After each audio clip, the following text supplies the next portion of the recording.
You know the feeling. You sit down after breakfast, and by the time you try to get up, your legs feel like they belong to someone else. Heavy, thick, like they're filled with something that has no business being there. You walk to the kitchen, and it takes more effort than it should. You stand at the counter, and your legs ache before you've done anything worth aching for. You've mentioned it to your doctor. He checked your circulation, told you it was part of the condition, maybe adjusted something, sent you home.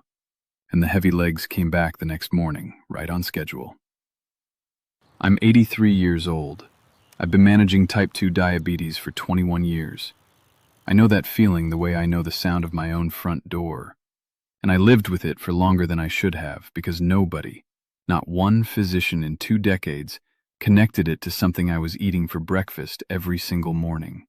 Something I had been told was one of the healthiest choices I could make. I'm going to tell you what that food is, but I need you to understand something first. Because if I just tell you the food without the mechanism, you'll cut it out for a week, not feel a dramatic difference, and go back. The mechanism is why this works. The mechanism is what took me years to piece together, and what your 8-minute appointment will never have time to cover. Not because your doctor doesn't care, he does, but because the system gives him time to manage the crisis, not to explain the layers underneath it.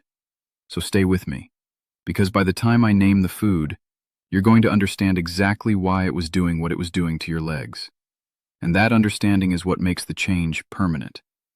Here is what is actually happening in your legs when they feel heavy. Your legs have a vast network of small blood vessels, capillaries and venules, the tiny infrastructure of circulation that runs through your calves, your shins, your feet. These are not the big vessels your cardiologist monitors.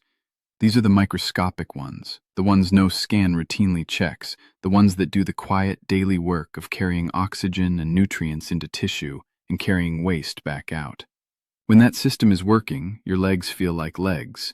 When it's under sustained pressure, they feel like what you described: heavy, full, wrong. The question is what puts that system under pressure? And the answer, based on research published in some of the most respected medical journals in the world, begins with blood sugar. Specifically not your fasting number, but the spikes. The peaks that happen after every meal, multiple times a day, every day, for years. When blood sugar spikes repeatedly, your body produces compounds called advanced glycation end products. Researchers call them AGEs. Dr. Michael Brownlee at the Albert Einstein College of Medicine established the mechanism in research published in Nature, one of the most cited papers in the field of diabetic complications. AGEs form when excess glucose molecules bind to proteins in your body and harden, and the tissue most vulnerable to this damage is exactly the microvascular system I just described. The small blood vessel walls in your legs. They stiffen, they become less elastic, they lose their ability to manage fluid efficiently, and when small vessel walls lose that efficiency, fluid accumulates in the tissue around them. That fluid has weight. That weight is what you feel when you stand up after breakfast. This is not aging. This is a specific, documented physiological process, and it is driven, meal by meal, by the height and frequency of your post-meal blood sugar peaks. Which brings me to the food. The food I quit, the one that was responsible for more post-meal blood sugar damage than anything else in my diet, was not candy. It was not soda. It was not something I should have known to avoid. It was whole wheat bread. The commercially processed kind, the kind with the fiber claims on the package, the kind my doctor had implicitly approved of for years because it wasn't white bread. Here is what I did not know, and what most people eating whole wheat bread every morning do not know. Research published in the American Journal of Clinical Nutrition, the International Tables of Glycemic Index compiled across decades of clinical measurement, found that commercially processed whole wheat bread produces a blood sugar response nearly identical to white bread. The glycemic index of white bread sits around 70 to 75. The glycemic index of most commercially processed whole wheat bread sits around 69 to 72. Those numbers are not meaningfully different. The fiber listed on the label is present, but in the processing, the grinding, the additives, the texture engineering that makes supermarket bread soft and shelf-stable, that fiber loses its structural ability to slow glucose absorption. The bread hits your bloodstream almost as fast as white bread does. And if you're eating 2 slices at breakfast, you are starting every single day with a blood sugar spike that begins the AGE formation process before you've finished your coffee. I ate whole wheat toast every morning for 11 years. I thought I was doing the right thing. The package said whole grain. My doctor hadn't told me not to. And every morning, I was giving my leg's microvascular system a glucose hit that, over 11 years, compounded into the heaviness I couldn't explain. When I stopped, I didn't feel different in a week. I want to be honest with you about that. The damage from 11 years of daily spikes does not reverse in 7 days. But at 3 weeks, I noticed I was getting up from the table faster. At 6 weeks, I stopped reaching for the back of the chair when I stood. At 3 months, my fasting numbers had shifted in a direction my doctor noted at my next appointment. Not because of a new medication, because I had removed the thing that was spiking my blood sugar 6 times a day before noon. Now I want to tell you what I replaced it with, because quitting the bread alone is not a system, and your legs need a system. If your feet burn at night, or go numb, or feel cold no matter how many socks you wear, please don't ignore it.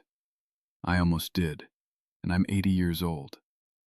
For years I told myself it was just age, the tingling, the heaviness in my legs climbing the stairs. But it wasn't age. It was my blood sugar quietly damaging the nerves and the circulation in my legs, and almost nobody warned me in time. If you let it keep going, those little signals turn into something you can't undo.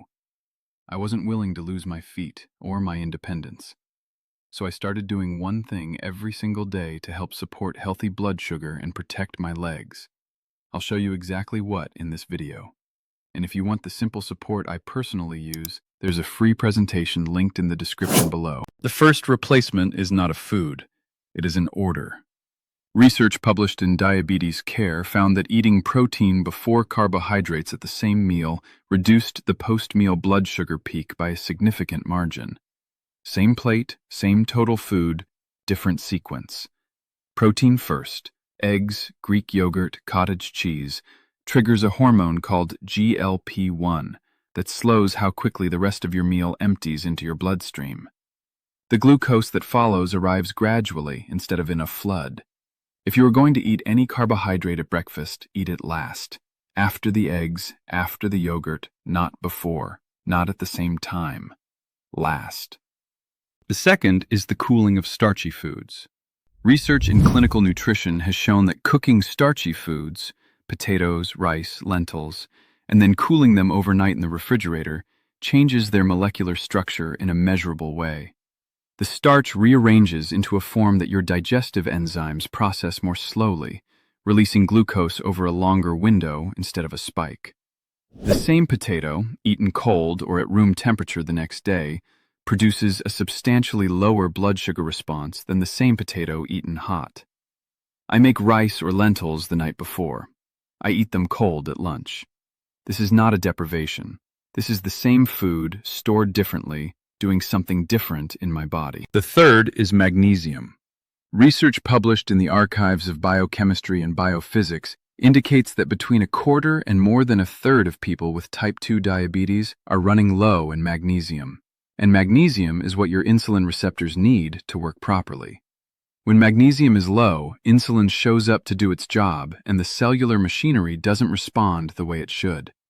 The glucose that should clear from your bloodstream after a meal lingers longer. I eat a palmful of raw pumpkin seeds every evening, 1 ounce. The USDA's own nutritional data puts a 1-ounce serving at roughly 150 milligrams of magnesium. It costs less than $1 a day. It is not optional in my routine. The fourth is the 10-minute walk after dinner. Not after breakfast, after dinner specifically, because the dinner blood sugar peak is the one that determines the overnight environment your legs sit in for the next 8 hours.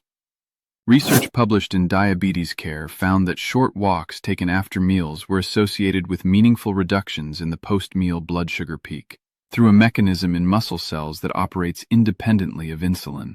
Your muscles activate a glucose transporter called GLUT4 the moment you start moving.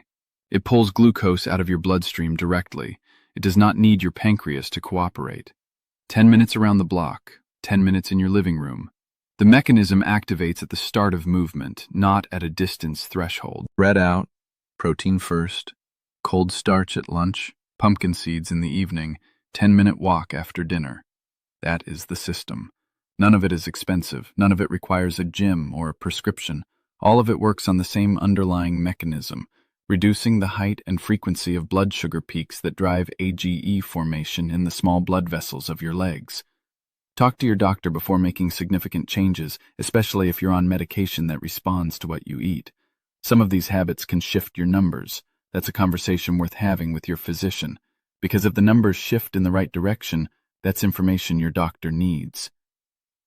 If you made it this far, you already understand more about your own legs than most people your age ever will. That matters. You know now that the burning, the numbness, the cold feet, they trace back to one thing: blood sugar slowly working against your nerves and circulation. And you know the goal isn't a miracle. It's protecting your ability to stand, to walk, to stay independent. That's why, alongside everything I showed you today, I use a simple daily support to help keep my blood sugar in a healthy range, so my legs keep carrying me where I want to go. I put the free presentation in the description below. Go watch it. And as always, keep working with your doctor. This supports your routine. It doesn't replace it. I want to tell you about a pattern I've seen, and this one is important. I've spoken with men and women in their 70s and 80s who have been managing diabetes conscientiously for years, taking their medication, watching their sugar, avoiding obvious sweets, and still waking up every morning to legs that felt heavy, feet that felt wrong, a body that felt older than it should. Every single one of them was eating something they believed was healthy: whole wheat bread, granola, a morning glass of orange juice, low-fat crackers, foods that carried the vocabulary of health, whole grain, fiber, natural, but were doing the same blood sugar work as the foods they'd been told to avoid. Nobody had connected the label to the mechanism. Nobody had explained that the glycemic response is not determined by the marketing on the package. It is determined by what happens to your blood sugar in the 2 hours after you eat it. These were not people who were failing at managing their disease. They were people who had been given incomplete information, and the gap between what they knew and what was actually happening in their legs every morning was costing them their comfort, their mobility, and quietly, their independence. That gap is what I spent years closing. And the first thing I found on the other side of it was that the food I was most convinced was helping me was the food doing the most damage. Now I want you to think about something, and I want you to think about it honestly. Picture the people you know your age. The ones who are still moving, still walking to the mailbox, still getting up from a chair without gripping the armrest, still living in the world on their own terms. And picture the ones who aren't. The ones for whom the world has gotten smaller, year by year, until it fits inside a single room. What separated them? Some of it was things outside anyone's control, but a significant part, more than most people want to admit, was the daily decisions that nobody was watching. The breakfast choices, the evening habits, the things that seemed minor and accumulated over years into something that wasn't minor at all. You are still here. You are still paying attention. The fact that you're watching this means you haven't accepted that the heavy legs are just what your life is now. Don't accept it. Because the food that was driving it is a food you can simply stop buying. And the system that replaces it costs less than what you're already spending at the grocery store. Drop the word legs in the comments right now if you know this feeling. And tell me, is it both legs or one? Morning only or all day? I want to know where people are starting because what you share in the comments shapes what I cover next. I read every one. The full protocol, the morning sequence, the evening reset, the adjustments for people on metformin or insulin is in the link below. Everything I covered today is the foundation. That link is the complete structure. Start with the bread. Start tonight by not buying it on your next grocery run. That's the first move. Everything else builds from there.